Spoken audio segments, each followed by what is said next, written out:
তোমাদের করে দেখাবো চিকেন স্টু। তার জন্য কড়াটা বসিয়ে দিয়েছি আর দেব বাটার। বাটারটা একটু গলে এলে দিয়ে দেবো গোটা গরম মশলা। গোটা গরম মশলাটা একটু নেড়ে নিয়ে এবারে আমি দিয়ে দেবো পেঁয়াজ কুচো, টমেটো কুচো, কাঁচা লঙ্কা চেরা, আদা জুলিয়ান করে কুচো করে নেওয়া, আর দিয়ে দেবো রসুন। সব কিছু একসাথে দিয়ে আমি ভালো করে নেড়ে নেবো, খুব একটা ভাজবো না। তারপরেই দিয়ে দেবো চিকেনগুলো ভালো করে ভেজে নেবো। আর একটু বাটারও দিয়ে দিলাম, মনে হলো আর একটু বাটার দিলে ভালো লাগবে, তাই একটু বাটার দিয়ে দিলাম। এবারে আমি সবজিগুলো দিয়ে দেবো।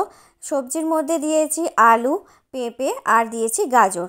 তোমরাও তোমাদের পছন্দ মতো যে কোনো সবজি দিয়ে দিতে পারো। সবজিগুলো ভালো করে মিশিয়ে নেওয়ার পরে আমি দিয়ে দেবো গোলমরিচ গুঁড়ো। গোলমরিচ গুঁড়ো আর কাঁচা লঙ্কা দিয়েই রান্নাটা করছি, লঙ্কা গুঁড়ো আমি দিচ্ছি না। আর অল্প করে আমি হলুদ দিয়ে দেবো। সমস্ত উপকরণগুলো আমি মিশিয়ে নেওয়ার পরে প্রেসার কুকারে দিয়ে দিচ্ছি। আর 4 কাপ জল দিয়ে আমি 2টো সিটি দিয়ে সেদ্ধ করতে দিয়ে দেবো।